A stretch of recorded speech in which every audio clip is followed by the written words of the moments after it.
Sup, boys? What the fuck are y'all doing, man? It's UFC 302. I got a fucking UFC 302 pregame. What is going on, man? You're listening to just my 2 cents. Y'all know what fucking time it is. Big old pay-per-view, big old pregame. Y'all come up here and talk to me. Y'all get your sweet asses up in here and talk to me. Talk your shit, man. What we thinking, boys? What's the fucking good word? What's the fucking action today? I'm excited, man. I'm pumped for this pay-per-view. I'm pumped for these streams, dude. I'm going to do this pregame. I'm going to head on over to Pub Sports Radio, do this live betting stream. I'm very excited.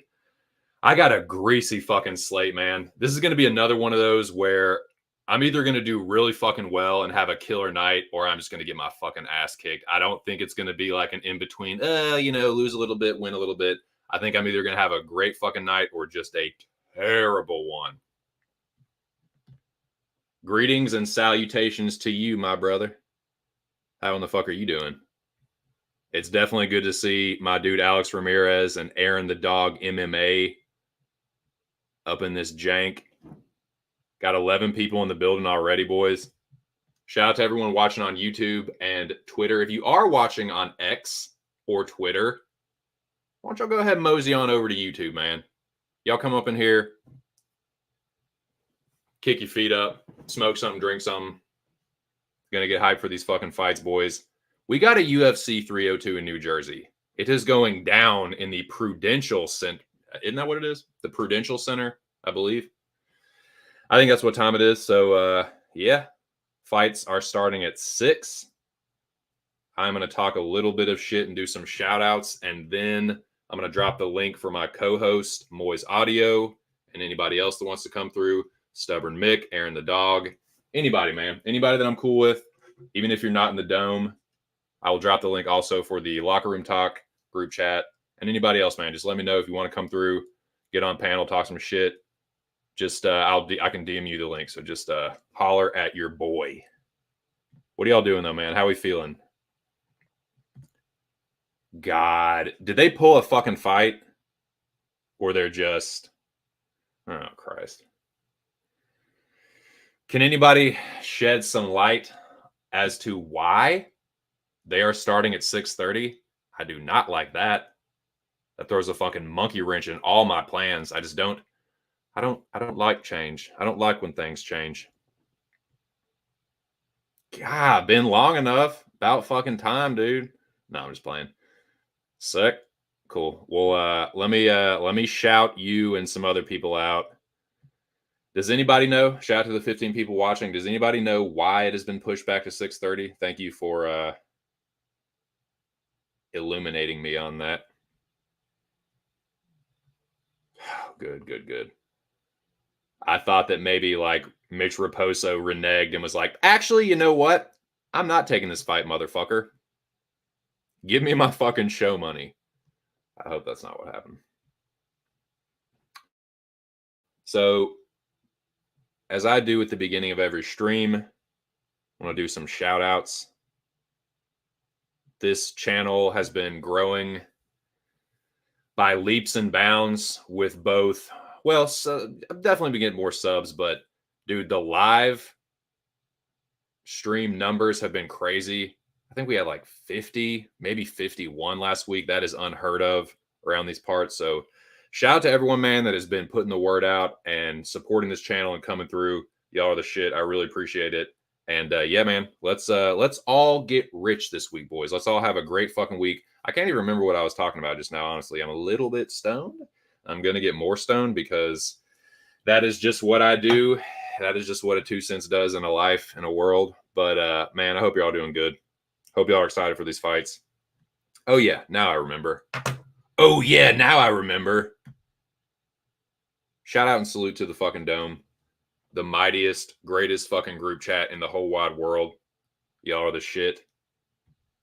A Dome member himself, Aaron the dog, is in the chat right now. If you have not subscribed to this dude's channel,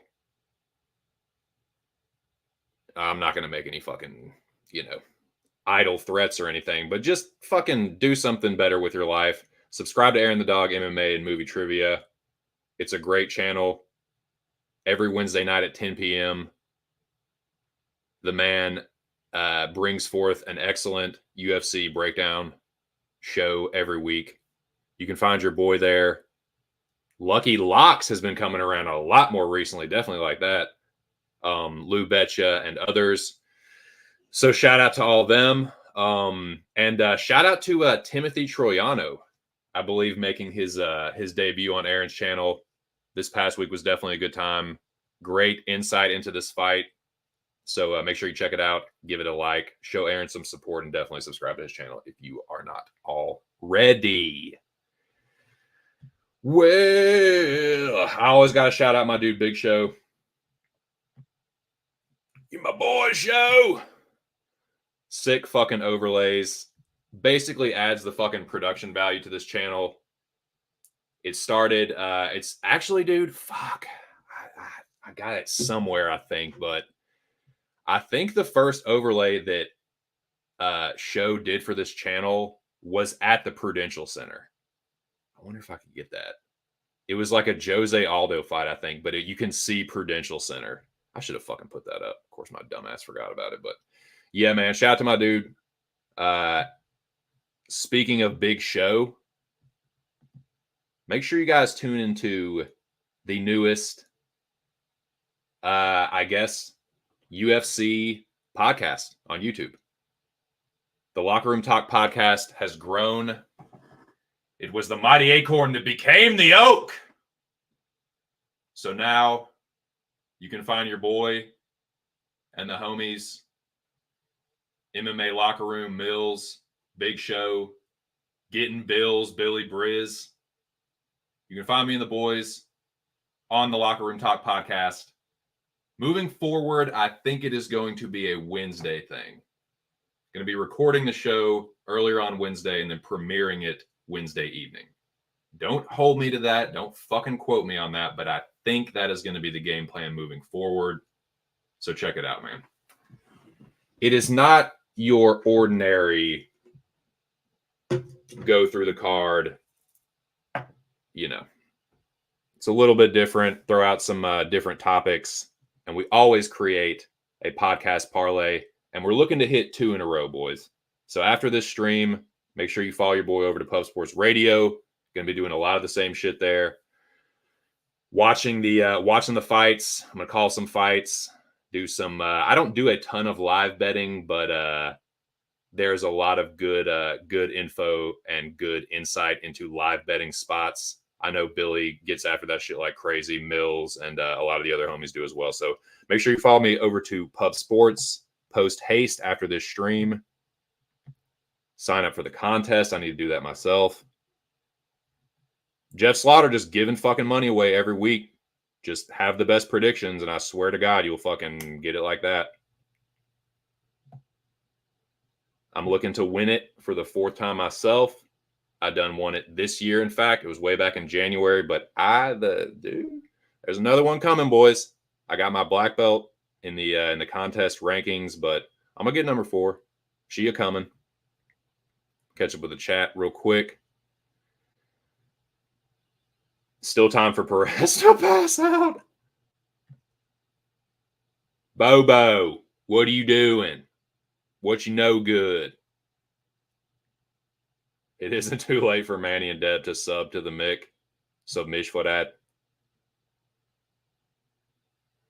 Yay! Yippee Skippy.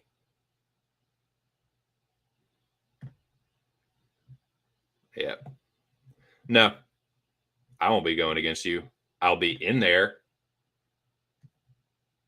So yeah. I think that's going to be the plan moving forward. It's tough, man, because you got 4 dudes trying to get 4 schedules. It's like one day will work for everybody except for one person.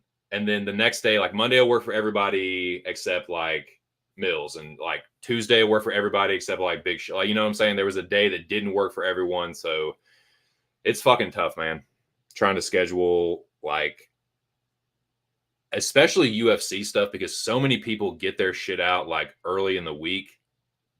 So it's like you don't want to get it out too early, but then you're going up against everybody else on a Monday. So yeah. Aaron says I'll be back. Right on. Right on. I'll be here, brother. But no, I will I'm not going anywhere. I will always make myself available for the Aaron the Dog MMA and movie trivia show. So don't you worry your little hiney about that. But yeah. Now, real quick, I did watch the weigh-ins. Bum, bum, bum. I did watch the weigh-ins. We all know what happened. Andre Lima, the dude that I of course, I make him the leg of my fucking parlay. Andre Lima fucking misses weight. God damn it. God damn me. But that's probably the biggest takeaway. Jocelyn Edwards almost missed weight. She, got butt naked and made it. So shout out to her. Andre Lima didn't even fucking try. I mean, not that it would have mattered. Like, it would have just been moot point. He still would have missed, just not by quite as much. But yeah, it concerns me. And I'll talk a little bit more about it. If anybody wants to come up in here and give me your insight or your theories or your, ideas of what fucking happened there. I just can't imagine he missed on purpose, though. Like, why would you do that? That just doesn't make sense. That big of a miss, I don't know, man. I don't know. But in any case, I don't put a ton of stock into the weigh-ins as far as like my picks or bets. I make all my decisions and reads, and I do all my trigger pulling earlier in the week. So let me anybody new that's watching, I don't make picks. I don't like wait. Oh, dude, I'm going to wait to see like if this dude looks good on the scales, I'm going to bet him. I don't do that. But in my opinion, just my 2 cents, this is who looked good to me on the scale. Now, I have Basil looking good. Like, he looked good physically. He looked a little crazy. Like, he was kind of one I could have left in the neutral. Like, yeah, he didn't look terrible. He just kind of looked like, I don't know, he just kind of looked insane. So I don't really know. I know it's like a weird take, but yeah, he was the one where I couldn't really decide like where to stick him. See, I have him in both, but yeah. Now, to me, dude, Paolo definitely looked the worst. He looked the worst, and like I bet on him. I have the heaviest fucking bet of any fucking like play or spot on this card on fucking Paulo Costa. And I can tell you, unbiased, he looked like shit. The dude cuts a ton of weight. So yeah, Paulo looked the worst. But I go through it every fucking week, man. Every fucking card. Sometimes the dude that looks the absolute worst, and quite a bit, the guy or chick that will look the absolute worst will just win in devastating fashion. So it really doesn't matter. Like, the better fighter will win. Physical appearance and someone looking like shit on the scales, especially in 2024 when we know that USADA's out the window. They're way more lax with the drug testing and people popping for shit. It's going to be IVs galore. So I'm not as worried about that. And I just don't really worry a ton about that anyway. I'm not saying the weigh-ins are worthless, but like, as far as like it's not a reliable metric for picking fights, is what I would say. Now, let's see.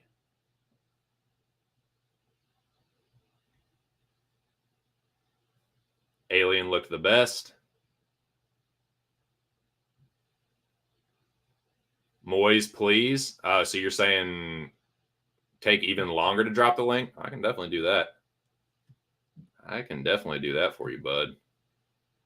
So that is who I think looked good and who looked bad, but it doesn't matter, boys. The better fighter will win. If I was you, I'm not, make your picks and bets based on your own research, your own gut instincts, and who you think the better fighter is. Because that's usually who wins the fight. Anyways. Sup, Buster? Yep. All right. Well, they're chomping at the bit, so let me go ahead and bring the real fucking star of the show in here. I won't keep you waiting too long, boys. Don't worry. The person that everyone wants to hear from. Who is going to ride the carousel? What greasy fucking plus 4,600 prop is going to hit this week? I will not deny the people too much longer. This is my greasy little slate. Matter of fact, you know what? I'll just go through it and just hit it as we go fight by fight. We have I'm probably going to stop the stream around 5:30, so we just have over an hour to get through this. So I'm going to go ahead and not waste any more time. Let me drop the links. I can take a hint. You impatient fucking pieces of shit that I love with all my heart. You fucks. Now, link. Intermission, drop in links. I know. Don't worry. Here we go.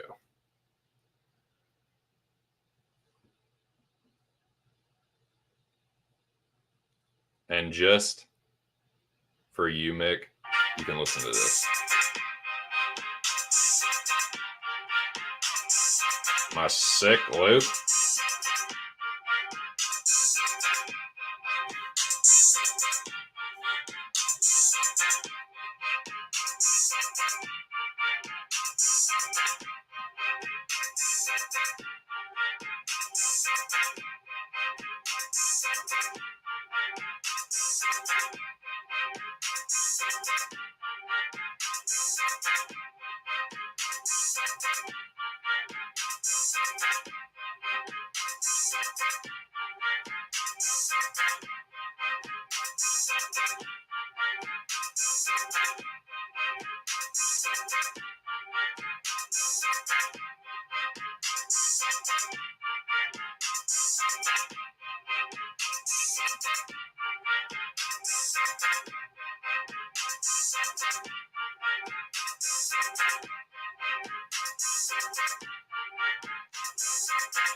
Okay.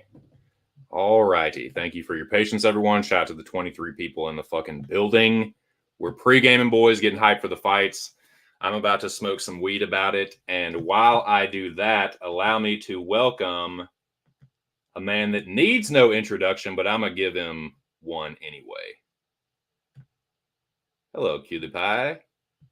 One of us is in deep trouble. Howdy, howdy. Howdy, Pard. What are you Good, doing, good. boys? Watching some boxing. What about you? Nice, man. I'm just sitting here pre-gaming on, dude. I'm on YouTube. I'm talking to you like halfway across the world, dude. Isn't the technology just The crazy? technology is very, very good. Yes, yes, It's a good for that. How you yes. feeling today, Big Moiz? Oh, I'm feeling okay. Yeah. Feeling good. Good is good. I'm glad that you're good. Lots of Twitter drama. People Oh yeah, getting exposed.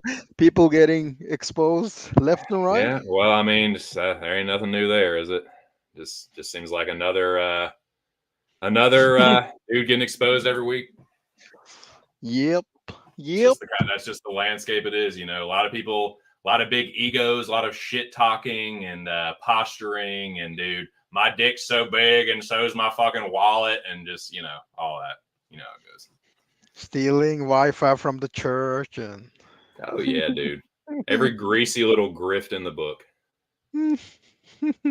So shit, Moise, we got a UFC 302. We got a UFC New Jersey. Yes. New York. New York. Ark. Newark. Newark. Yeah. Yeah. But yeah, shout out to Jersey. My mom is a Jersey girl. I've stayed in Jersey like a couple few times. One of her good friends lives up there, and we used to like take some summer vacations and stuff. But I haven't spent like a ton of time in Jersey. But yeah, man, I like my family does have some I won't say origins. Like my mom wasn't born there, but she grew up there, and so yeah, man. Shout out to Jersey. It's going down in Newark, and as you can see, one of Jersey's finest on the screen right there, the boss. It was The boss. yeah, man. Are Bon Jovi from New Jersey as well, or? Yep, I think so. Yeah, No. good call. Yeah, man.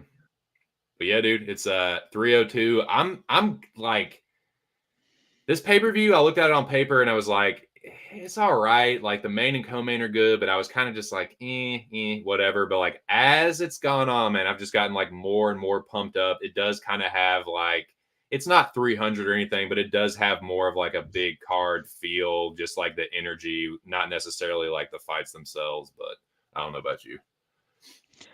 It's better than the Apex. Yeah. It's better than the I don't know how high Apex, of a and bar that is to clear, but yeah, you're definitely right about that. You're but definitely right about that point. given the circumstances, it's actually very good. Uh, you were supposed to have Sumo Darji versus Joshua Wen and Tatsuya Tera and lots of fights and fighters falling off from the Right. card. Gillian Robertson was supposed to be on this card, so yeah. But I like this Yeah. card. I think we get 6 finishes at least. Nice. Yeah. So Nice. How did you come to that number? That's a very specific number. we had 50% finish rate last time, so I can expect Interesting. at Interesting. least six, at least six of these fights. Well, Moise, you're a smart guy, so I'll trust your Norwegian calculations, dude. Y'all are pretty smart over there. So yeah, man. So what about this? What do you think about the Andre Lima weight miss? Do you think there's like, did something go wrong, or he was just like, you know what, dude, fuck you.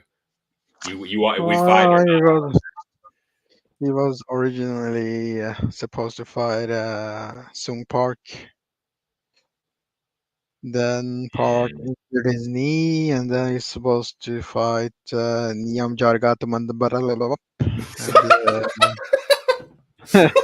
yeah, yeah, Rico Suave. he had visa issues. So and Lima has been doing a lot of media, and that might explain the weight miss. Yeah, I wonder. That makes sense now that you say it. I wonder if it was just like he didn't think he was going to have a fight, and then so he just stopped and like kind of like blew up a little bit and was like, you know what, I'm not cutting back down. Yeah, and all the media. I mean, I've seen at least 4 interviews with him this week. Yeah, So, I don't think he looked like great, but he didn't look the worst. Like I thought Costa looked worse than he did, but that's kind of to be expected too. yeah, he'll probably be 152, 153 pounds come fight night. So Right. he'll be big. I'm hoping that it's that because I'm kind of like I'm worried like if it's not that, then that means something No, went wrong in no, camp. he said it in one of the interviews that he cuts 25 pounds. I'm like, what the fuck are you God doing? almighty, that's insane. You're a small guy, 25 pounds. Come on, man. Well, he's young too, man. Once he starts getting Yeah. his like, he doesn't even have his man strength yet, dude. Once he starts getting his fucking like man build, like he ain't gonna be able to fucking make 25. That's insane. Yeah, I mean, 25 pounds, that's like Dustin Poirier weight cut, you know? No shit. So, It's a fucking Alex Pereira to fucking middleweight weight cut. it's a big weight cut, yeah. But you know what? So the link is there. If Aaron or Mick or anybody wants to come through, I will let them. But Kyle, while we're just sitting here, man, you wanna do this music moment, man? I got Bruce up here. You know, it We, is New we, Jersey. we can do we can do whatever you want. Or do you? So, But yeah, I know Mick was saying something about it. So maybe we wait a little bit for Mick, and then when if he wants to come up in here, then we can talk about it. But that's a spoiler alert. That is the album anniversary for this week. It will be Bruce Springsteen. So but yeah, so there was something else I was gonna say, just kind of about the card in general. So yeah, I remember now. This seems like it's a card through like happenstance or whatever, that it's a lot of like matchups with fighters that are kind of inconsistent. A lot of like win one, lose one, kind of can't get their footing, or they go on a run and then they start doing the Christmas tree, like red, green record kind of shit. And it seems like there's a lot of like kind of closely matched fights, or like which one of you is for real, which one of you is more fraudulent kind of deal. So I feel like it was kind of tricky for betting. I was even like just beside myself on Wednesday when we did the podcast. I was just like, I don't know if this fight's going the distance. I don't know if it's fucking gonna finish. Like, I don't know who's gonna win in a lot of them. But so like, what do you kind of like think about this? I know we talked about it a little bit, but you said so you're feeling some finishes. Is there anything else you have to say about this one in general before we start running through it? oh, we got really bad blood between Edwards and Perez. So, might see a DQ there. Might see a DQ on the Mickey Gall fight. You know, he's known for biting. So yeah, might see some strange stuff. Yeah, I'm glad you brought up the Edwards Perez. So yeah, couple thick things, couple pair of thunder thighs getting after it, and they do not like each other. So I hope it's very grappling heavy, dude. I hope we see a bunch of thighs and booty cheeks and fucking tits and ass just flying everywhere. A lot of sweeps and reversals and jiggling. What up, Jackie boy?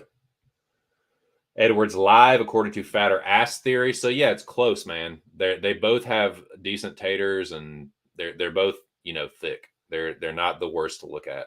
Both have good bodies, and yeah, it's close one, man. So shout out to my dude Noah. The Fatter Ass Theory has been The fatter ass theory is actually, I'm glad we'll talk about this fight here in a second, but yeah, while we're on it, Edwards and Perez.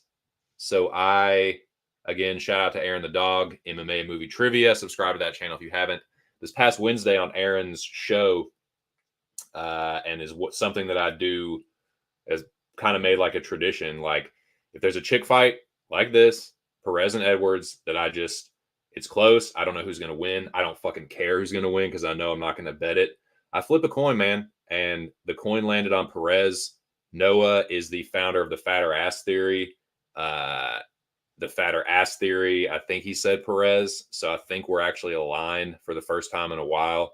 And good things tend to happen with that. So both theories are working towards Island Perez, but I really have no idea, dude, which is why I fucking flipped the coin. So speak of the devil, third best fight on the card. Hey, man, as far as like just visual, like shit to look at, yeah, you can make a strong argument for that. But yeah, man. So let's well, Mick said we can cook on Springsteen, man. You wanna go ahead and talk about it? He said he'll be about 20 minutes, so we'll be in the middle of the card at that point. So shit. Should we just rock and roll, Moiz? What's the count? It's up to you. We can do whatever you want to do. So. Well, god damn it, that doesn't help me very much. Now I'm gonna put it on you. I'm gonna force You're the you to host. You're the No. host. No, you're the co-host. You're the real star here. The people don't want to hear me. They hear my fucking dumbass. Oh my goodness. It's on Don't you. you have the coin?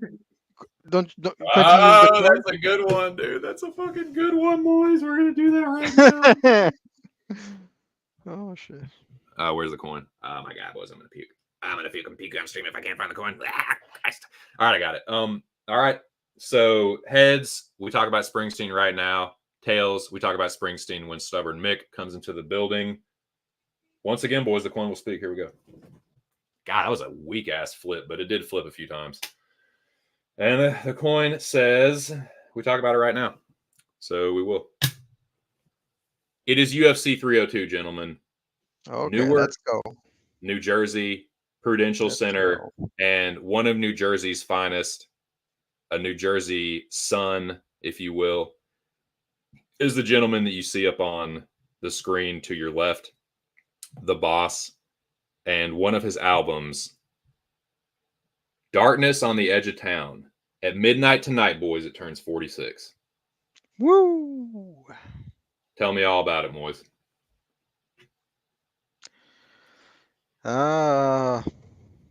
Classic. Definitely a classic. Fantastic sound. Fantastic stereo image. Great ballads, great songs. I didn't know how good it was until today when I listened to it. Same.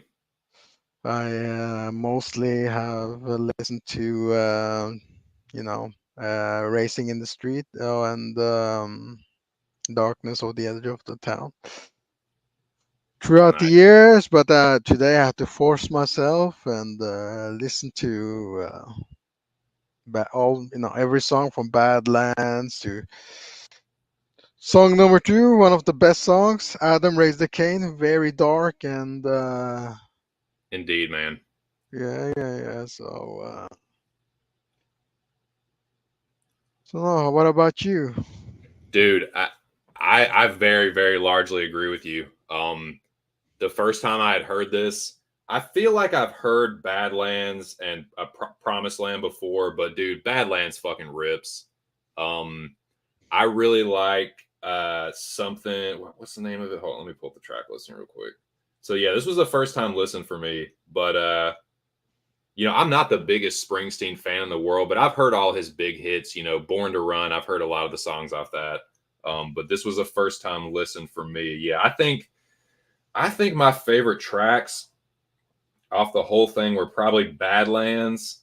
Dude, Something in the Night. I love I don't know, I can't really tell if it's piano or guitar, but the riff I think it's a guitar riff in Something in the Night is really fucking good. And I like Promised Land too. But yeah, man, it was like you said, the balance. I love that sound of his. I think he does it better than a lot of people, where it's like the guitars with the piano and the I guess it's like a xylophone or something, man. It's like his section, man, his like musical section and the E Street Band and all that shit. Like I don't know if this was specifically E Street Band, but it is really good, man. Really good arrangement of musical instruments and like that dark like lyrical imagery. It's like Yeah, very sounds very live, and it sounds like there's not a lot of overdubbing going on. Uh, this album took 2-3 years to make, and they had 70 songs recorded, and 10 and the golly. 10 best ended up here. So it's one of the main reasons why this album is so good. It is, man. It is a fucking hidden gem. Really, like, after listening to it, just really fucking underappreciated. I mean, I get why Born to Run and some of his other popular shit is really good. Like, probably my favorite Springsteen song of all time is 10th Avenue Freeze Out. I love that fucking song. It really just gets my fucking toe tapping. A great driving song. But yeah, man, this is fucking album kicks ass. And anybody that likes Springsteen, I mean, you probably already know about it, but if you're just like a casual fan that like likes Springsteen's jams, this is a great one to listen to get you pumped for 302. It's a very like kind of hard nosed, just like working class man, Americana, like get your hands dirty and just fucking try and pull something out of the dirt and make something of yourself kind of fucking album. It's really good, dude. Yeah, it's not a party album. It's a very That's for damn working sure. class, definitely working class album, and a song like "Racing in the Street." It's not racing in the field. It's racing. Yeah, In very, the very, local. very urban sound for sure, Yeah, man. Very like yeah, working class, like street life kind of, yeah. but for me, the ballads are you know the top interest for me, top love of the songs for me. Prove it all night, Yeah, darkness of the edge of town, racing in the street. Uh, Great lyrics, great storytelling. indeed. Indeed, man. It was good shit. Dude, thank you for recommending this one. Perfect for this week, dude. Could not be better. Just like matching up with the Jersey shit. So, and I do like Dancing in the Dark. I am a fan of that song. The music video is ridiculous with fucking Courtney Cox, but yeah, I do like that song. It's very, very catchy. Because when Springsteen was growing up, he heard the song "Dancing in the Streets." So this is his, Music playing, people swaying, yeah, something this is like his that. version. This is his version, racing in the streets. Yeah, But yeah, I highly recommend people listening to it. So definitely, dude. my, It my, was a great fucking album. I think for me, I think it's the best Springsteen album. It's I can't say what the best Springsteen album is because I have not listened to this whole discography, but I think it's every bit as I would put it up there with Born to Run. It is a really fucking good album and like definitely super duper underappreciated. And I think this is better than Bortron. Bortron is, still Is he? trying to, sing, the 100 at 110%.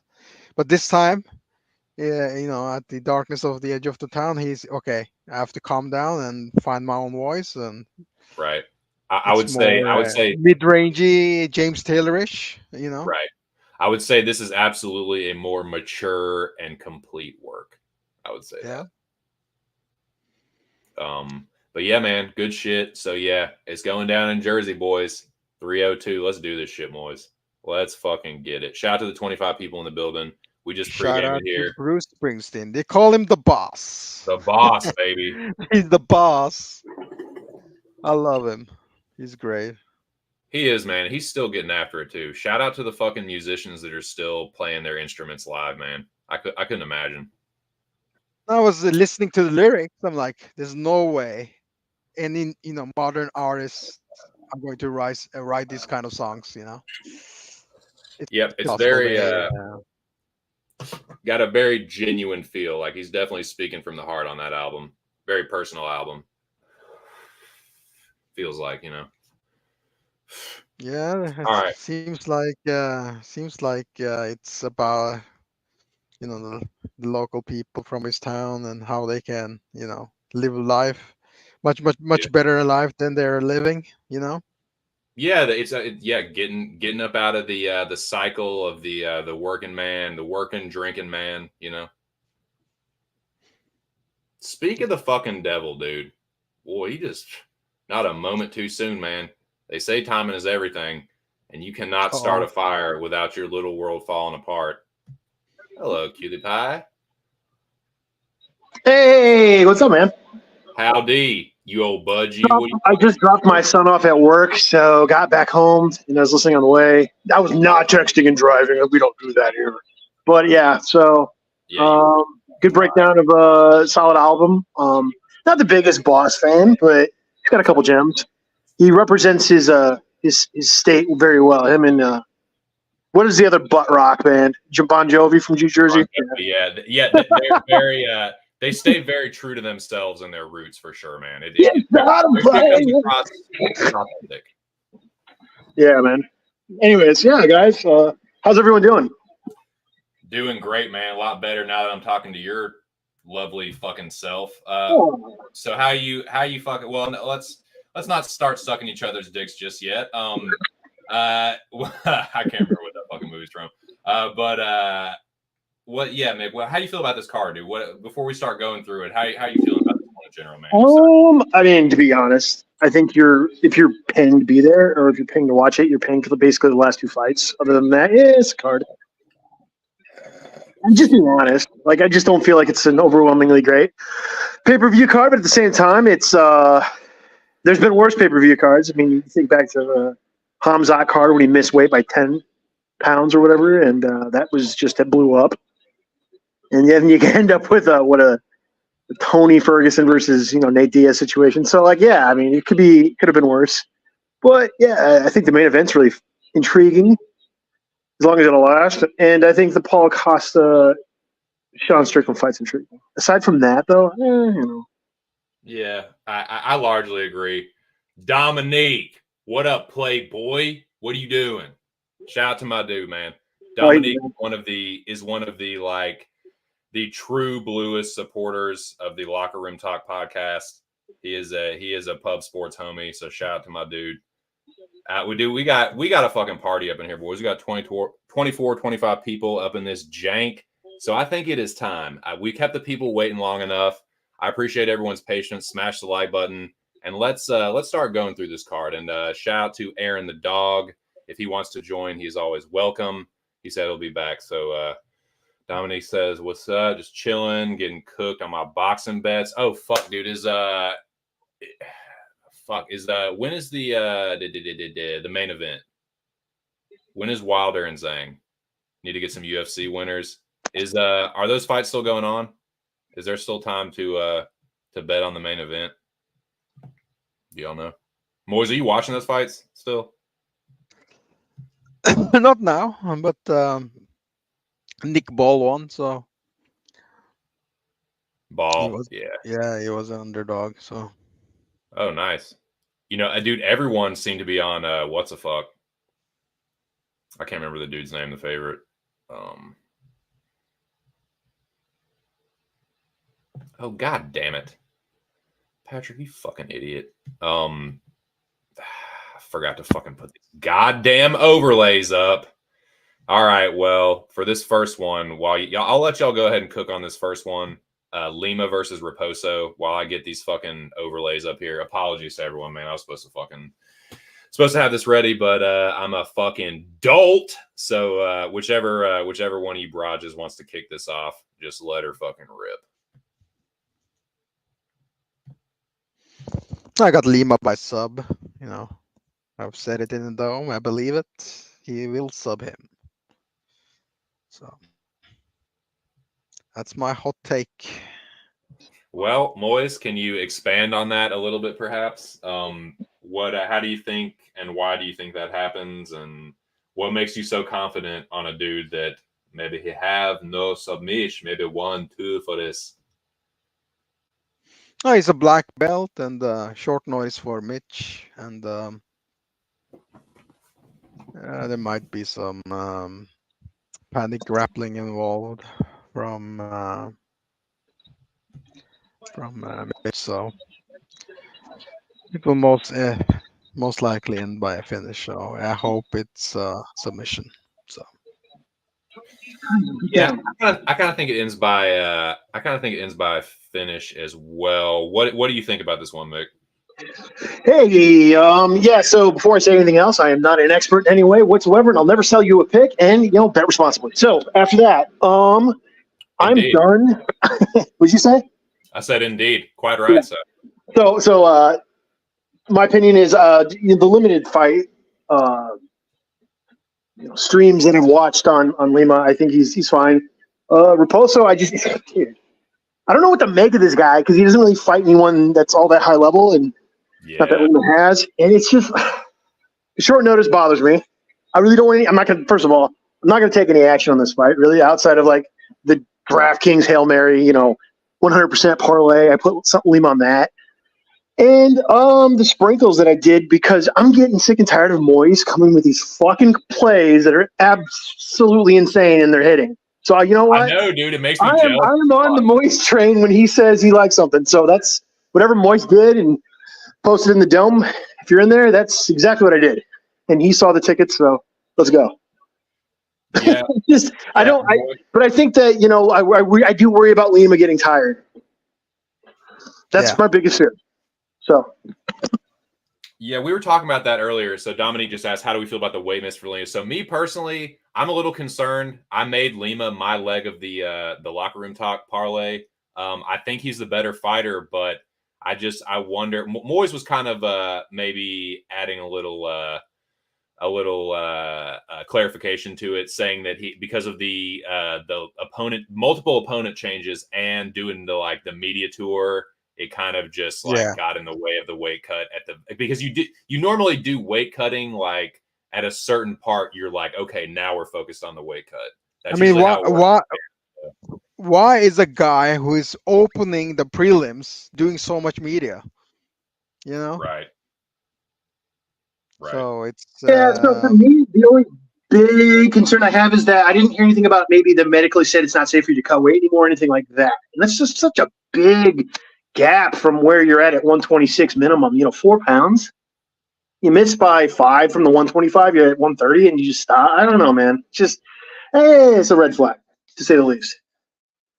I agree. So give me 1 second, boys. I'm gonna get this shit set up. So I mean, if y'all, Moiz, what's the Lima sub? What did you bet that at? Plus 800. It's plus 600. Plus 800. Yeah. Well, best of luck, my dude. Yeah, I would love that. So I took round 3 sub for plus 3,500. Yeah. Me too. God, yeah, not to be outdone. Not to be out. But he told me to take it. He took it too. It's not like it's my play. This is all Moiz. Yeah, I mean, Moiz is famous for hitting these fucking greasy ass props, dude. It is not even fucking Moiz audio and goddamn Jack Attack every fucking week.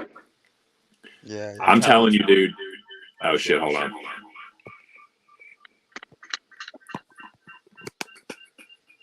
Oh, echo. Oh shit! Sounds great. And Troyano with the fucking Lambo parlays.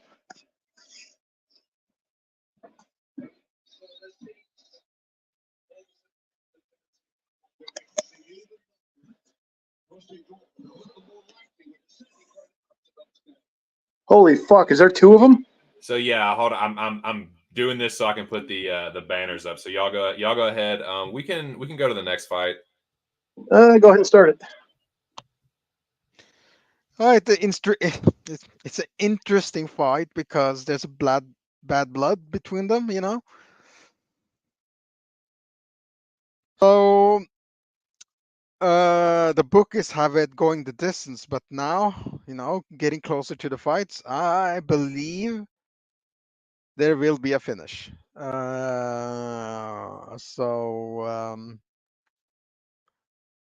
believe also that Aileen Perez has to finish her within the first 10 minutes. After that, she might either get 10-8'd or get finished in round 3. So there are multiple ways to bet this. The draw, round 3 Edwards, or Aileen, round 2 TKO when she mounts her, and you know, it's not the apex. It might be a referee who's not that experienced, and he'll call the fight off when she starts humping Edwards. Yeah, shout out to the 27 total people watching. If you are watching on Twitter, mosey on over to YouTube, man. Y'all come up in here, holler at your boy. What's up, Yeah. Muhammad Ishmael? Sorry, hold on a second. Shout out to Muhammad Ishmael. So the prelims start at 6. The main card starts at 10, and I imagine like Islam and Dusty will probably walk around anywhere between like 11:30, something like that. But yeah, what's up, Muhammad? Hope you're doing well. Best of luck. So we're on Perez and Edwards. So I got nothing here. It's a big pass. Flip the coin. It said Perez. I believe the fatter ass theory is also on Perez, but it's a pass for me. So I don't really have much here. I think Perez is the better grappler. I think she could lay and pray and win a lame ass decision. I think Jocelyn's probably the better striker and could either knock her out or win a decision herself. But it really depends on how well Jocelyn stuffs the takedowns and how tired Perez gets to me. Fair. But I'm seeing a lot this week on this narrative because they hate each other that this fight might not go the distance. I say bullshit. At the end of the day, they can hate each other all they fucking want. This isn't like Tony Kelly versus Adrian Yanez where both guys can crack and one guy at least has some submission skills. I think both these fighters suck. Hey, dude, they don't have very little finishing equity, and if there is a finish, it's probably going to be like a DQ, like Moiz alluded to. They could both go out. They could both go out there, be all fucking mad, like have a little cat fight, hair pull, like go out there and really try and hurt each other. Neither one of them can fucking do it, and they both get tired, and it just like it's the worst thing. And then you get a split, or you get a point deduction, or a draw, or some other bullshit. At the end of the day, they both suck. It could be the worst / best if there's a lot of reversals and laying down and booty cheeks and thighs. They end up scissoring each other at the end. I mean, who knows? Yeah, what about the Carnelossi fight? You know, bad blood there, and so it might happen again. Was there really bad blood? Not like this though. Well, they're really mad and they're going for it, and all of a sudden they're just like, oh shit, I'm kind of tired. I'm gonna headbutt her again because the guy told me not to, so it's a good idea. Wait 3 seconds and do it again. Yeah, well, I mean, sometimes it's better to be lucky than good. So yeah. Oh yeah, for sure. I was holding a Carnelossi ticket, so give me that shit. Oh, I'll take it. I'm not going to brag about it like some people that did the other day to Aaron the Dog on the Clown Show. But anyways, yeah, I am not. I'm not going to brag about that, but I'll definitely take it. At the end of the day, I think outside of a disqualification, I do not see a finish in that fight. I think that fight is cancer, AIDS, all mixed up with a touch of herpes. And I'm pulling for the draw for Moiz. That's where my stance is. Let's go. I'll always pull for the draw, especially on a fight that I'm not betting. So let's. I see greasy split all fucking day. So Basil Hafez, Basil of Baker Street, and Mickward Gall. Now, who wants to kick this lovely fucking banger of a fucking prelim off?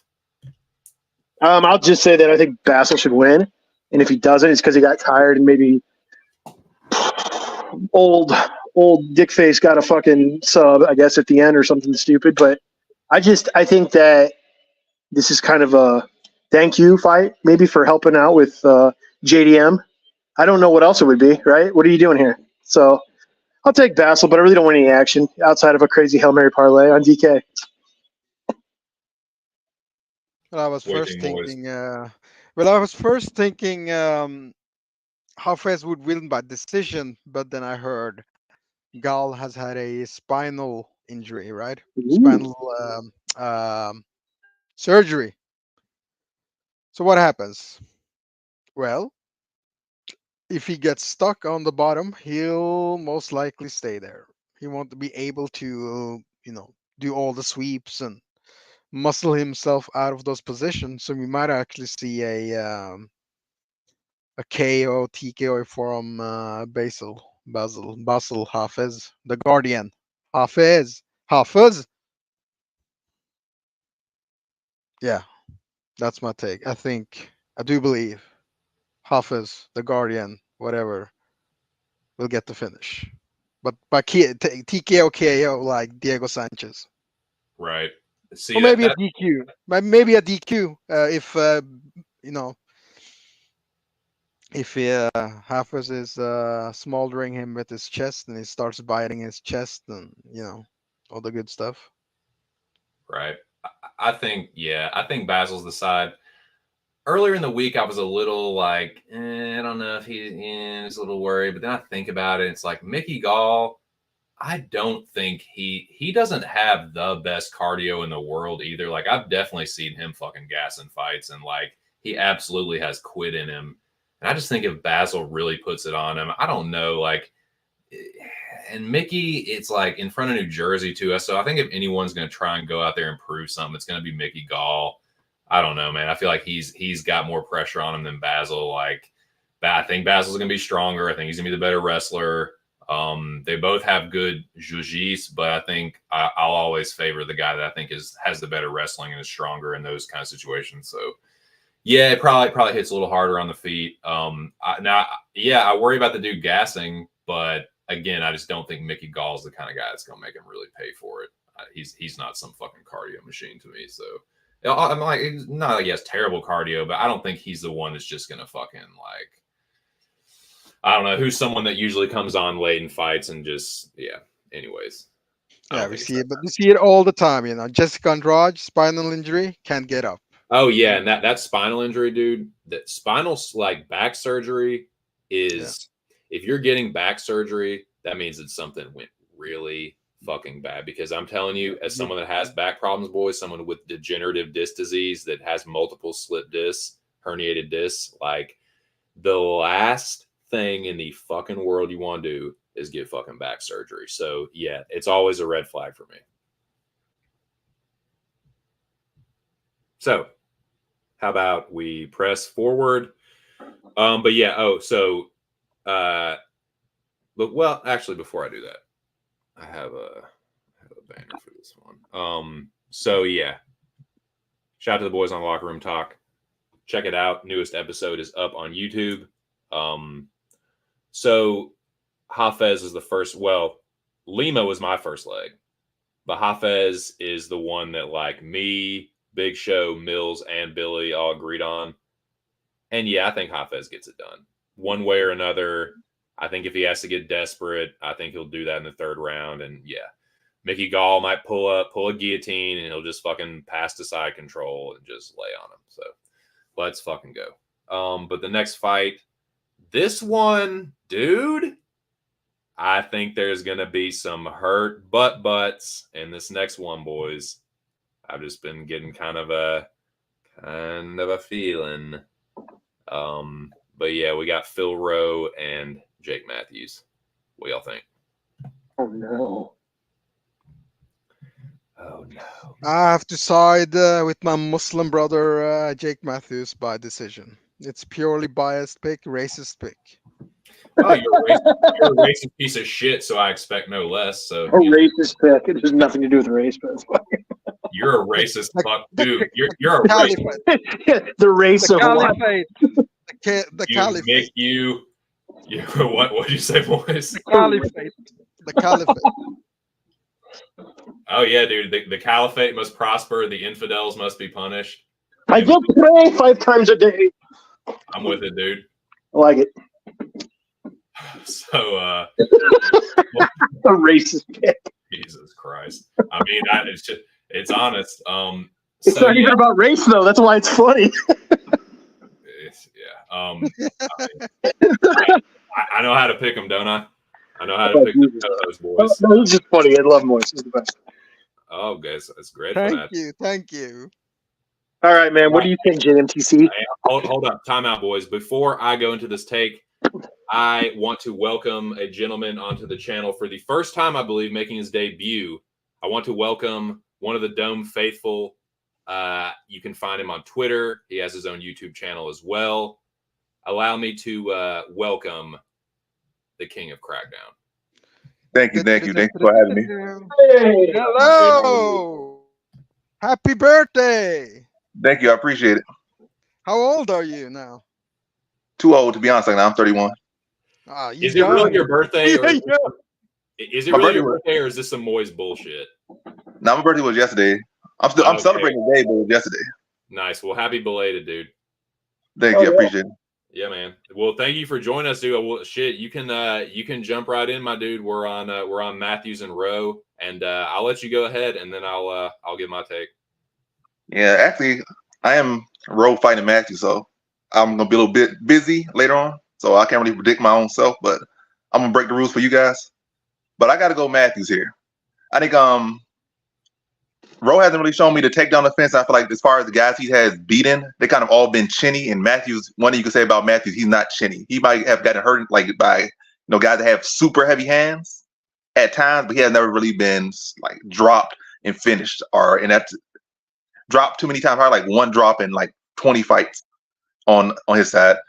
And then on the other side, Rowe's takedown defense has not been as stellar. It's been guys that don't have the most stellar wrestling, able to take him down, control him, and tool him up. And Gabe Green doesn't have the best offensive wrestling, but he was able to take him down a lot in their fight. So I feel like Matthews' chin is solid enough. I feel like his skills are solid enough, and I feel like he can definitely look to exploit the grappling of Rowe, at least as far as taking him down and positional battle him. I could definitely see Rowe eking out a split decision in one of those fights where he has just those moments on the feet where he finds spaces and able to outbox. I think he's the cleaner striker, the longer fighter. But I definitely think he relies too much on fighters fading. I don't feel like Matthews is going to fade. Not feel like Matthews more so going to exploit the takedowns that will be there and use his grappling to kind of cancel out Rowe's grappling and beat him by decision. So where I'm leaning is Matthews by decision here. Dude, I'm on the same page, and I can't really add much to that because that's exactly why I was on Rowe earlier in the week, and I think I might have even picked him on the Locker Room Talk podcast. But yeah, I switched my pick to Matthews. I think if he does grapple, I think he is the better wrestler, and I think it's his fight to lose. My problem with Matthews, and dude, I do agree with you. I don't think he's chinny. I think his problem is he tries to be a tough guy too much sometimes. So that's why I didn't bet Jake. I'm worried that he's going to try and show that he's the better boxer. And that's where I think Rowe is live. And I do think Phil Rowe is live, but yeah, like you said, he's counting on weathering storms and his opponent just completely falling off a cliff. And I don't think Matthews is going to do that. So it's not my most confident pick, but I do think Jake Matthews gets it done. A decision that kind of pisses everyone off. Rowe can lose them close splits. So yeah, give me the younger dude that I think's a little more well-rounded. What up, Joey? What up, Playboy? What you doing, man? Joey, if you want the link, man, just let me know. I'll drop it for you. Just holler at me. But yeah, I think I'm going to be the only person then on Rowe. Are you? Yeah, I took this 3 weeks ago, mind you. I just Jesus Christ. So I'm looking back. You don't ever go against me. I hate doing it, but no, it's not confident at this point. I do have a little bit of buyer's remorse. At the same time, I only put a half unit on it. I don't really care that much. Probably something I should have just passed. Biggest thing with Jake Matthews is there's just a certain type of fighter level of fighter, and maybe it is Rowe that he can and does win against. And just his last 5 wins are so ugly. And then you look back at Rowe, and at the time I'm like, man, this guy, he's not getting better. He didn't have a bad performance against Neil Magny. But then I looked closer and watched back some of those fights. I'm like, Jesus Christ. He was getting out volumed by Nico, but everything he was landing was, hurting Nico more. So he was winning the rounds, except for 90 seconds of the third round when Nico was not patient enough and then death gassed himself. But nonetheless, my biggest problem with Rowe, I guess, looking back at that, is that he doesn't have enough volume. I still think he can win this fight, and I do think that Jake Matthews struggles with the longer fighters. Not so much the height, but just the reach. But the biggest thing was looking back now, and I'm just going to stick with it. Although I'm not confident, I wouldn't recommend anyone getting into it. It's just I think that he's going to have to be a lot more aggressive than he's been in other fights. So I think the safer play would be pass. But I have a pick on Sheffield Rowe, so I'm going to go with it.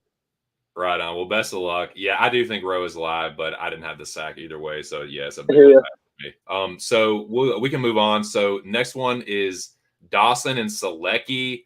Whoever wants to go first can. I really don't care. This is a big old pass for me, and I just couldn't give a goddamn. I'll be quick, Dawson, but no value whatsoever. So that's it. Well, I'll start with No, go ahead. Yeah, but I'm going Grant Dawson. I feel like the value's trash, to be honest. Like I said, that thing's trash. We like minus 500, terrible. But I do feel like it's a decent. As far as you're not betting money, you just feel like picking wise for this one. I feel like it's a good pick to pick Grant Dawson. Maybe try to go decision. My concern is that Dawson could potentially finish Selecki. That's my concern. But as far as their grappling styles, when they're both grapplers, I feel like it definitely heavily favors Grant Dawson. Grant Dawson is the much better offensive wrestler, much better defensive wrestler. And Selecki, just look back to the Jim Miller fight. That's where I always go when I look at Selecki. He went in with like a 90-year-old Jim Miller, and they basically won the round based off who could get the takedown because neither of them could get up off bottom. That's Miller, dude, he can get out grappled and loves to play guard too. And you want to talk about no striking in a fight? Go look at the numbers in that one. Yeah. What do you think, Moiz? First, I have to say welcome back to the video and welcome back to another quick pick. Stop it, dude. We're gonna get sued by the fucking Allen brothers. King of Crackdown, I'm a big fan, and when I started betting, his show was one of the first shows I used to follow regularly, right? And then one day you had Cejudo versus Moiz, right? The main event for UFC 238. Yeah. And the King of Crackdown was like, in this video, in this fight, I have Cejudo by third round TKO. I'm like, what the fuck is he talking about? Moiz is going to kill him. And guess what happened? Cejudo beat him round 3 TKO. I'm like, oh, respect to this guy. He's legit.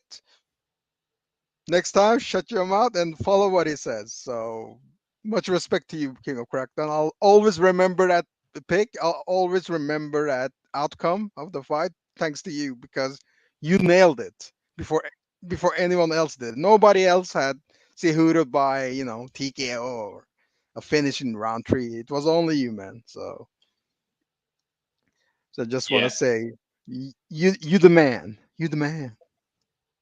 Definitely. Nah, you the man. And Loki, Moiz be having some good picks. I've been looking at his carousel. He be having some good picks, so you got it too. Yeah, definitely some great underdogs. Follow guys like you, and gets inspired, and do my own thing.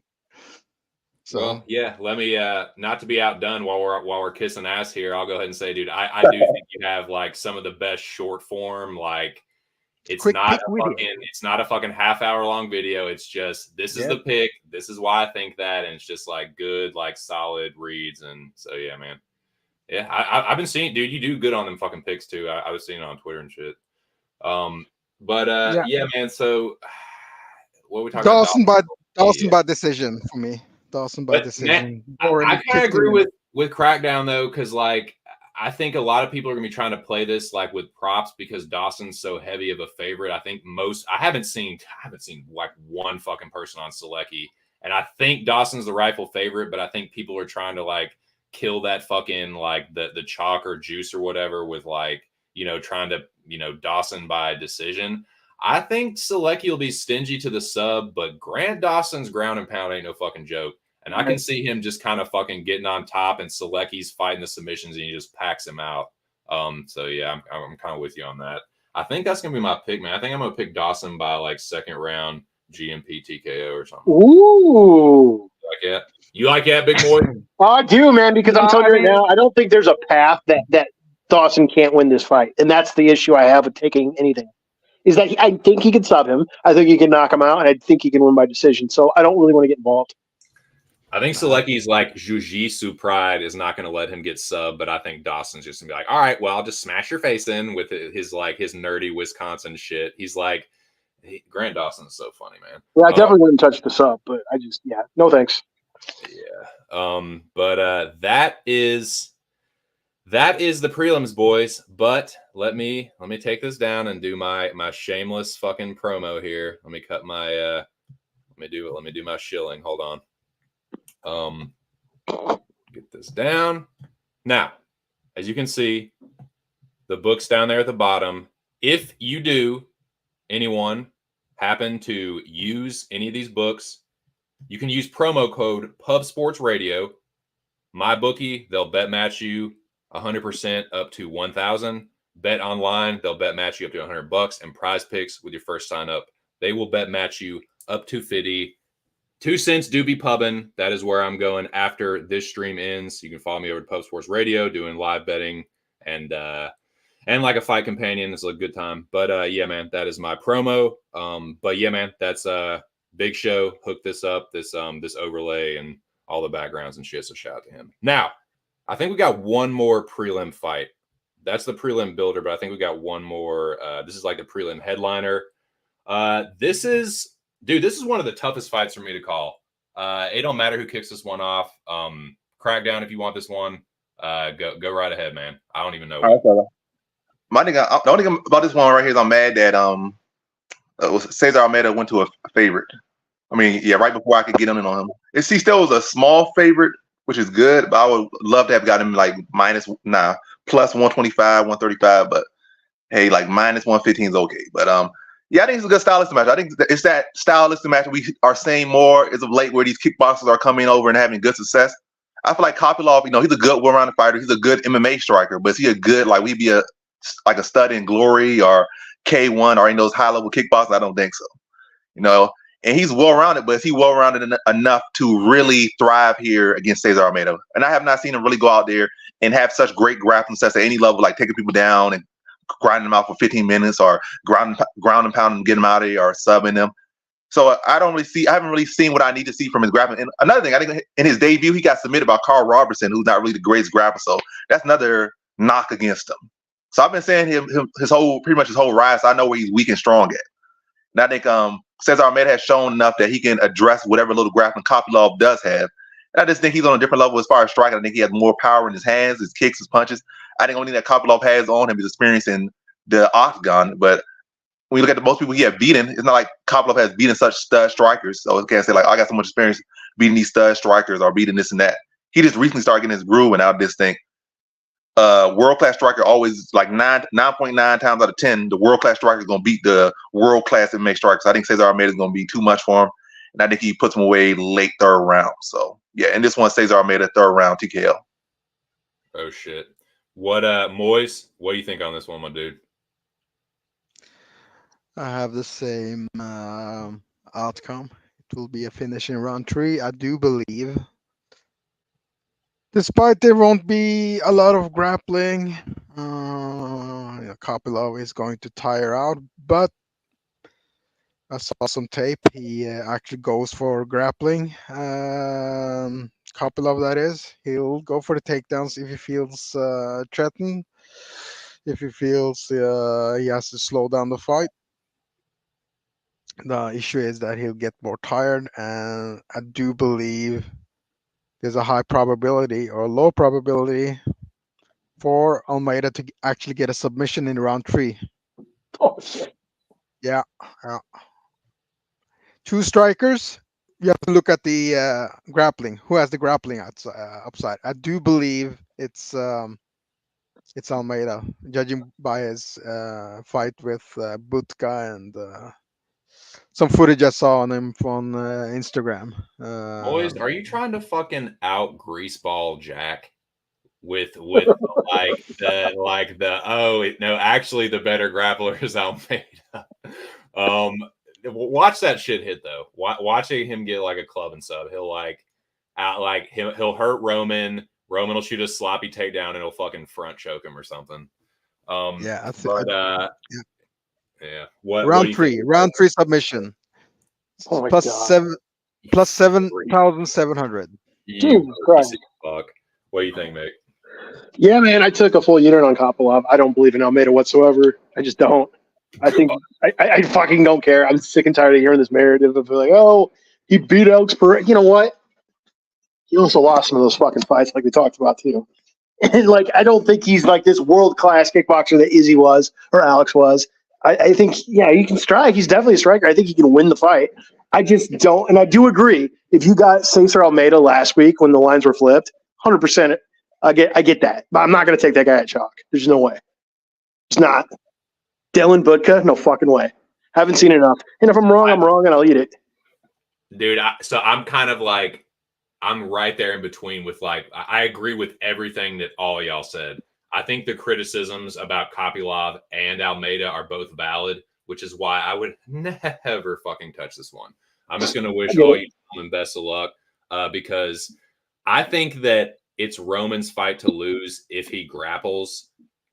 I agree with that. And Roman is in the Zhang Li. So shout out to my dude Aaron the dog. So I'm hoping that Roman wins for the Zhang Li. But the reason that I didn't bet him personally is because I'm worried that because Roman is a good striker, he might try and be a fucking big tough guy with Cesar Almeida. And I think Almeida is, probably the more dangerous striker. So yeah, I think this is a good fight, and it was a really tough one for me to pick. The pick is ultimately Kopilov, but it's one of I have like the most trepidation with this one, and I think that, dude, Cesar Almeida is a dog. Like that's good shit with that one, man. So best of luck, Crackdown, and everyone else. So yeah, I'm rooting for Kopilov for the Zhang Li parlay, but yeah, other than that, I got nothing. But yeah, we can press forward. So I'm gonna try and wrap this up around 5:30. So we'll kind of go lightning round, and then we can kind of dig into the last two real quick. So now what is the first fight on the fucking main card? Does it open with Randy Brown and is that what it is? Yeah. Isn't that the main card opener? Sorry, I don't have the card right in front of me. And my shits aren't in order. It is. Okay, that's what I thought. Yes, Randy Brown and Zaleski dos Santos. Mick, what do you think about this one, dude? So I took Zaleski dos Santos by finish. Only decision is voided for plus 140. I don't think Randy Brown's going to finish him, but I think he could finish Randy Brown, and I think Randy Brown can win a decision. I mean, that's just if he's going to play his game he did against Grandpa T, Trinaldo. I don't think he's going to want to get aggressive here. That's just how I look at it.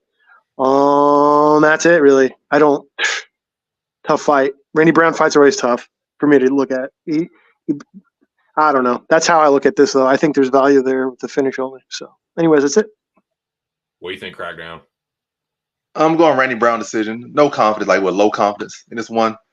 Elijah has a lot of tools, but I don't feel like he'll fully utilize them. So I feel like Randy Brown is going to have the more efficient striking and use that limping reach to beat him by decision. I just ditto to exactly what you said. No confidence, but yeah, I think Randy Brown wins. I think this is the snoozer of the night, boys. I think he wins like a greasy split. Like Zaleski backers are pissed. Like I think Zaleski might be in the Zhang Li too. So like I'm hoping he wins for that, but I got a feeling it's going to be like a Randy Brown split, and Zaleski backers are going to be fucking pissed. But yeah, Moiz, what do you think?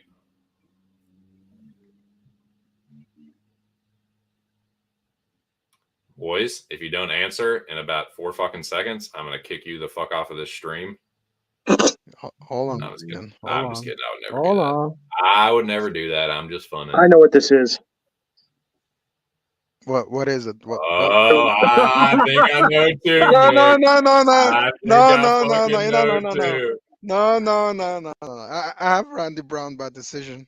He fights long and he has tall man grappling as well.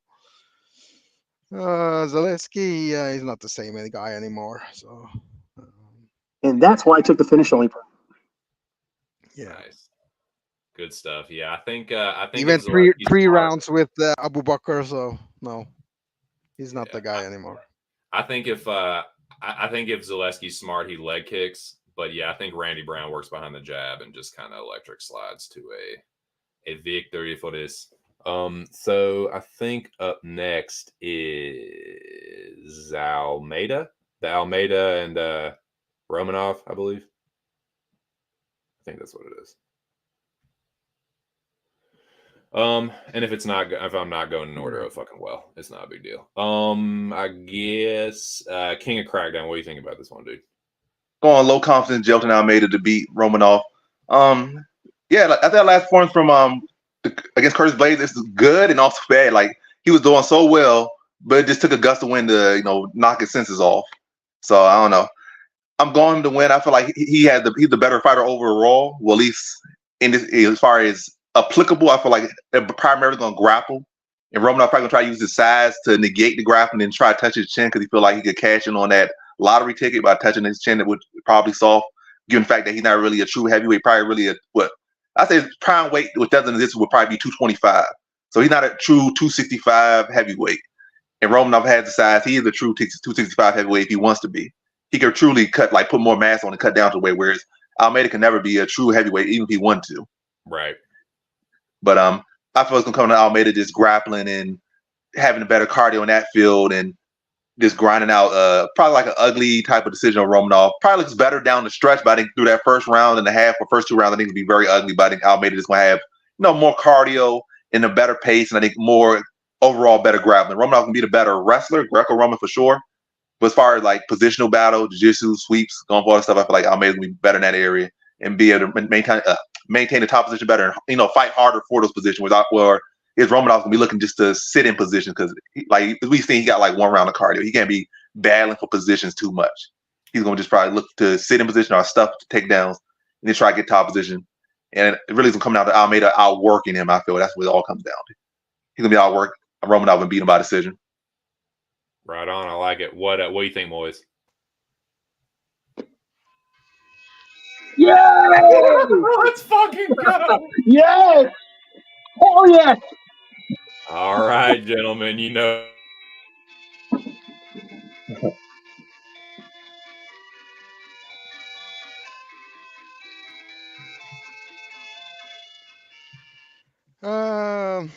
what? This is a meme fight. I have Alexander Romanov, round 1, slam KO. Let's go. There you go. I'm going to take Almeida round 2 KO. I'm going to say he survives round 1 and then gets the KO, Shamil style, when he fought him. That's it.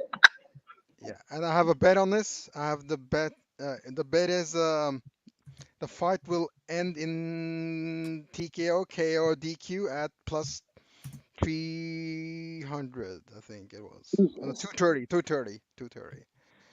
So yeah, that's my bet. 1 unit. Nice.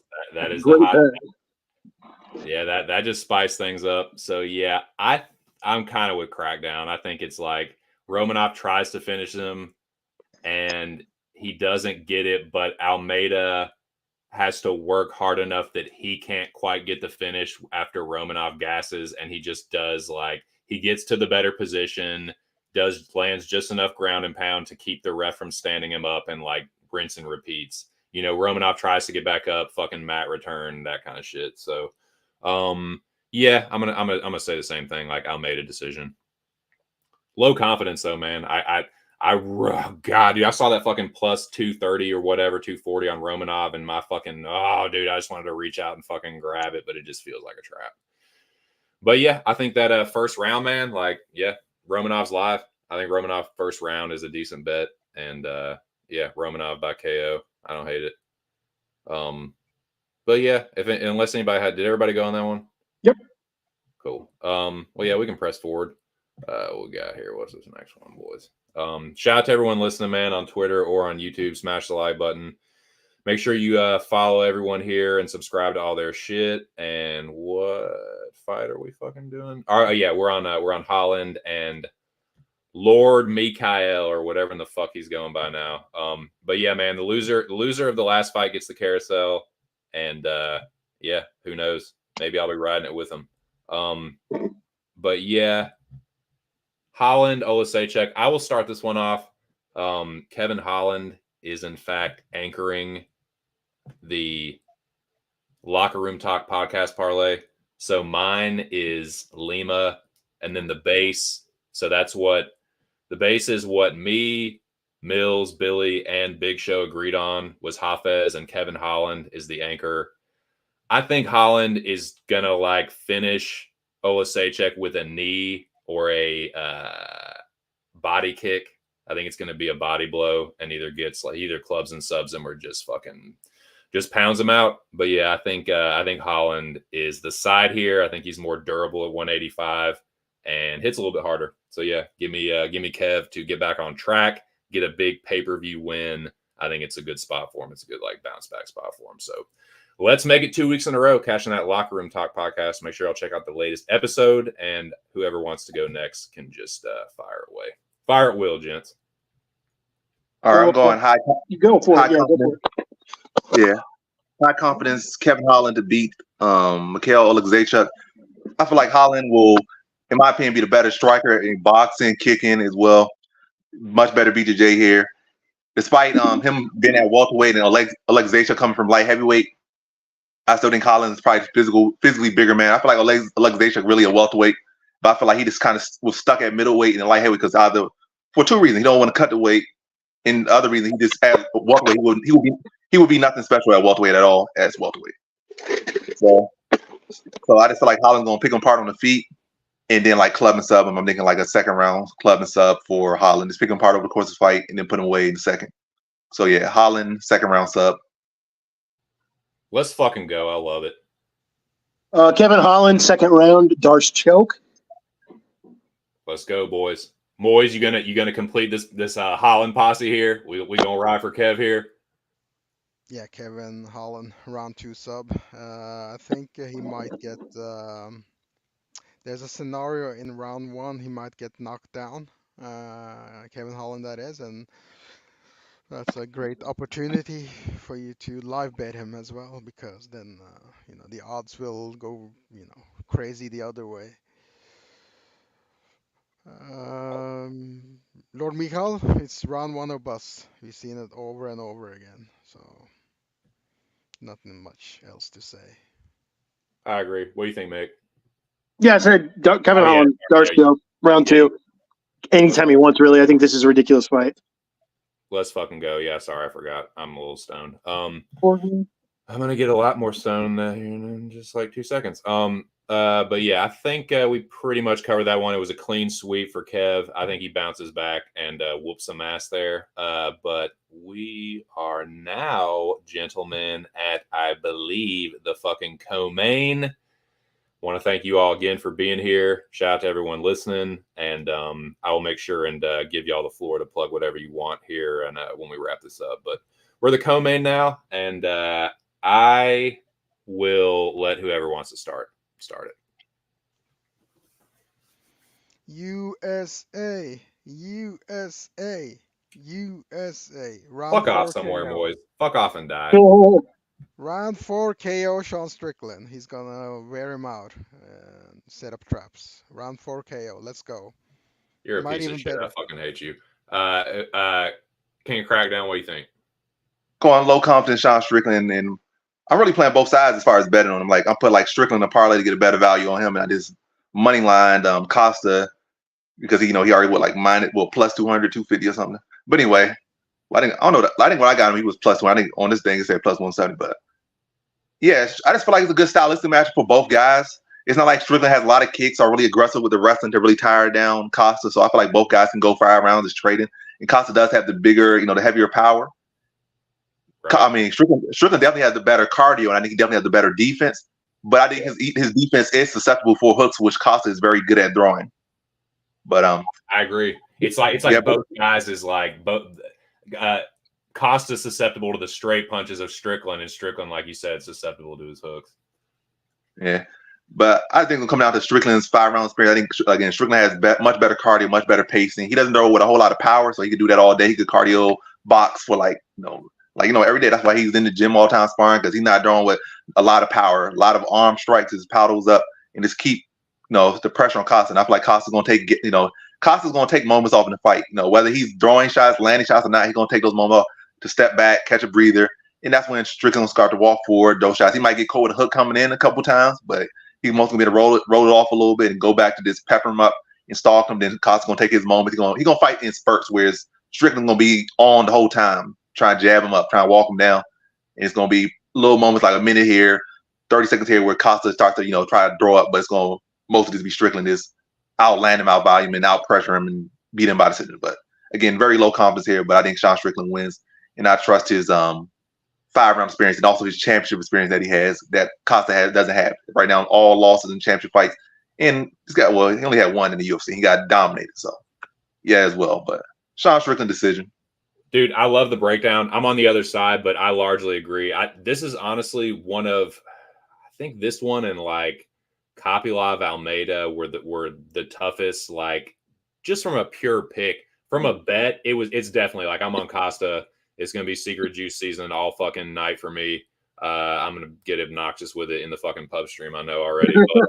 But, yeah, like I think it's a 50-50 fight, and I just think whichever dude shows up and fights better is going to win. And so with Costa being that heavy of a dog, yeah, I think you got to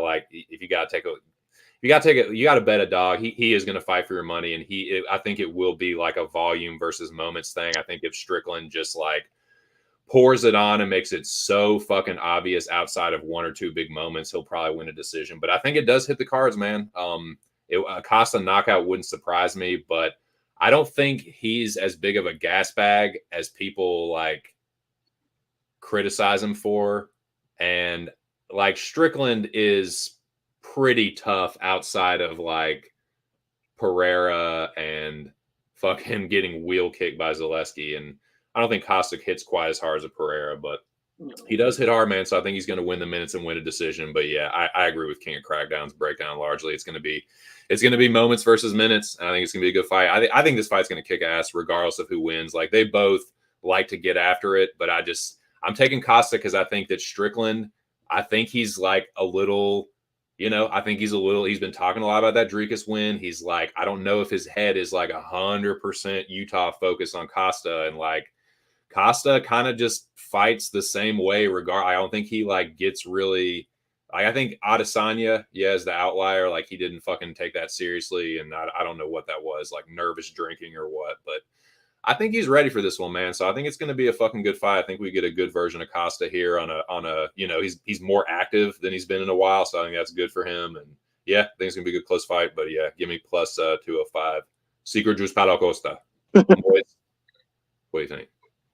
Moiz, you already wait. Who goes next? Yeah, just me. So I agree with King of Crackdown. This is like, as far as conference goes, the lowest. Just to make it quick, because I know you use your stream. I'll take Strickland by decision, but I'm telling you now, Strickland I think is a better fighter than Paulo Costa. I'm not a huge Paulo Costa fan, but my problem with Sean Strickland is this. He has weapons that he does not use. He wants to be in there. He wants to get in a brawl. He wants to take punches to the face. He just wants to box. I don't think he just so much wants to get hurt, but he wants to hurt other people. He's much more worried about being in there and having as much airtime as he can, and that's just what he wants to do. He doesn't so much concern about winning fights. And so while I initially thought this is such a good spot for Strickland, listening to you and others, I'm a little hesitant now. And this is the best, not so much at the weigh-ins, but afterwards and before that I've seen Paulo Costa look as far as physique and stuff. So, Asada, I don't know. Maybe he's just more focused. Yeah, maybe a secret juice. And I do think this is a fight. Maybe you get something crazy where, it looks like Sean Strickland's winning, but maybe there's big moments, and maybe you can get some like outrageous live lines on this fight. It's 5 rounds. It's a co-main. It's a Sean Strickland fight. Who knows what the judges are thinking? These are also not unified rules because we're in New Jersey, so that changes some of these decisions. There's just a lot of things going on there. That's fucking interesting, man. That's fucking interesting. Yeah. Also, I think, Pride Month. Say what?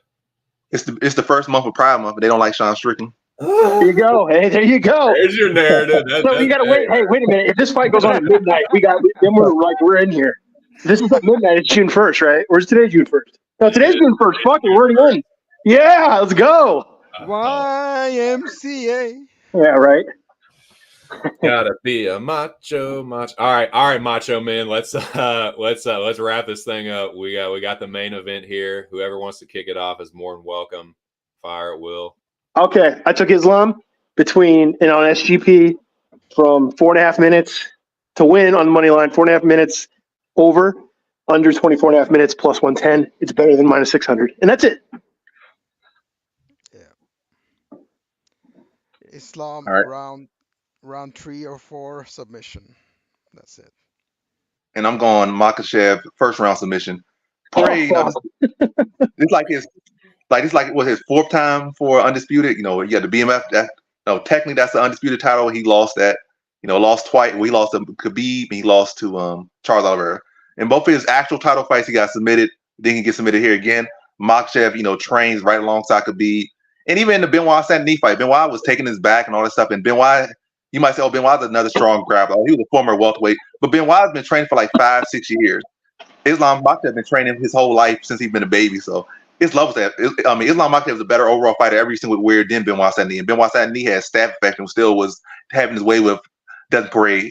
What caught Benoit was the fact that he fights with his chin up in the air and he swings wild shots. That was already known about him. He gets caught by literally every single one of his fights. Benoit Saint-Denis gets caught with a check hook. It don't always have a big effect on him, but he's getting caught by a check hook because every single fight consistently. Like, as soon as the bell starts, check hook, check hook, check hook. He's getting tagged up. His demons shit. Yeah, you're right. So, of course, Poirier, who, that's one of his best punches versus a guy who's telegraphing, he's going to catch him and he's going to hurt him. It's not going to be the same thing where he's going to get away with it. Makhachev is going to come out there, and people bringing up 2015, like Makhachev will come out there and fighting like how he was fighting in 2015. This has been 10 years, and it's like his striking has gotten a lot better. And I don't think Makhachev will go out there trying to prove such a point. He might throw a couple kicks out there, then he's going to blast double leg and try to take him down and just dominate the grappling department. And he's going to want to make a statement, get him out of there. And I think he does in the first round by sub. So Makhachev, first round sub. Dude, I will give you all the fucking credit in the world because I hear a lot of people saying Islam round 3, Islam decision. So yeah, I think that's the first like predictor or like capper or whoever, like content creator in the community that I've heard like on that Islam, like he's gonna smoke him. So yeah, the pick is Islam. I took a little flyer on Dusty just because of the number, because I think it's either like, I think that Dustin knows it's his last chance, and I think he'll go out on a shield. I think he'll either knock Islam out or he'll force Islam to go to the grappling and then he'll get choked. There's too many conflicting narratives that I think that one of them is going to come through in like a crazy way. So you got Coach Khabib, which is like such a fucking powerful like force or whatever in the MMA universe, going up against the Costa curse, like the secret juice curse. Every time Paulo Costa fights on a pay-per-view, the fucking champion loses. But there's also the 35-year-old thing. So 0-15. 0-15. Yep. So there's a lot of conflicting narratives. I think one of them just fucking cleans the fuck up. And 52% of the actions on Dustin Poirier on DraftKings, and the motherfucker's minus 160. Minus 600. Like, that's crazy. So yeah, I think I just took a little quarter unit. I think Islam more likely than not. I think he wins like 7 or 8 times out of 10. But yeah, I'll take a little stab. But yeah, I think Islam I'm gonna say Islam by 3rd round submission is gonna be my Pub Sports contest pick, and my official pick. But yeah, arbing out a little bit with well, not really arbing, but like hedging with a little bit of little action there. But yeah, that'll do it, man. Dude, I think everyone that came through for this stream, shout out to the whole fucking chat, man. Y'all the shit. Make sure you smash the like button, subscribe to the channel if you haven't, and we'll do the roundtable, man. We'll go around. I'll start with King of Crackdown, man. Dude, thank you so much for making your debut here, coming on stream, blessing some people with some really good breakdowns and shit. So the floor is yours, my dude. Anything you want to plug or promote, let them know. And thanks again. Yeah, no plugs right now. I ain't affiliated with nothing yet, or at least not currently. So all the plugs to y'all, free slate for anyone else. But thanks for having me. Thank you, dude. You're welcome anytime. We're doing this every Saturday, so I'll drop the link, and yeah, just grab it if you want to come through. But thanks again, and Stubborn Mick, talk to me, brother. First of all, King of Crackdown, man. Great to be able to talk to you, man. Love your shit, dude. Keep doing what you're doing. You're savage. Moiz, you're a beast. JMTC, just love watching your channel grow each week. It's awesome to watch. And that's it, man. I'm out. Moiz, tell me something good. Yeah, join my Patreon, $5 a month, and premium content on OnlyFans with Alien Perez. Let's go. All right. Well, yeah, I guess I'm gonna let's see what I got here. And look, hey man, not a moment too soon. Shout out to my dude Patrick, man. Addicted to Combat in the building. One of the good guys. Hey, same to you, my dude, and best of luck to you if you got any action today. Man, check Patrick has not been doing anything in a while, but dude, he has one of the best channels, and wish him all the best. Whatever you got going on, man. Great to see you. But yeah, that will just about do it. So yeah, Crackdown, I will drop you down, and then I'll wrap it up. But dude, like I said, I'll drop you the link, or I'll drop the link in the group chat. So anytime, you're welcome, dude. And thanks again. Good shit. Peace.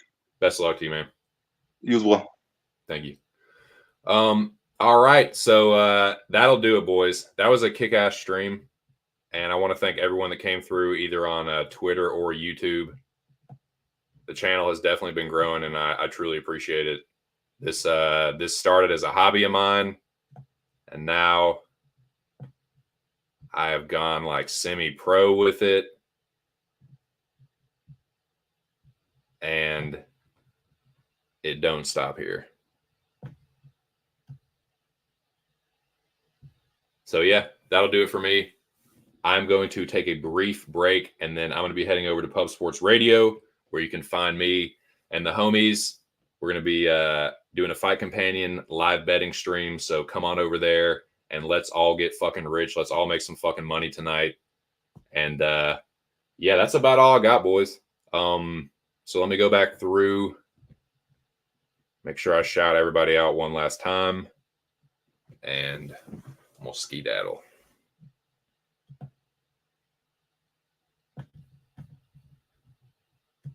So yeah, good stream today.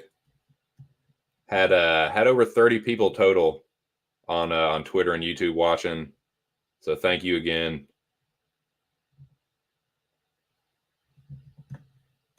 I'm excited for this card, dude. So like I said, man, follow me over to Pub Sports Radio. That's where you can find me next. This is, once again, this is my final fucking slate. This is what I got. Paolo Goat. This is the Locker Room Talk podcast. Lima, Hafez, Holland. My leg is Lima for some plus money. Looking to cash that 2 weeks in a row, boys. We skipped right the fuck over this fight. God damn it. Well, fuck. Anyways, I feel like a fucking dumbass for that. But in any case, yeah, I got Nico Price here. So apologies to anyone watching. We just skipped right the fuck over this.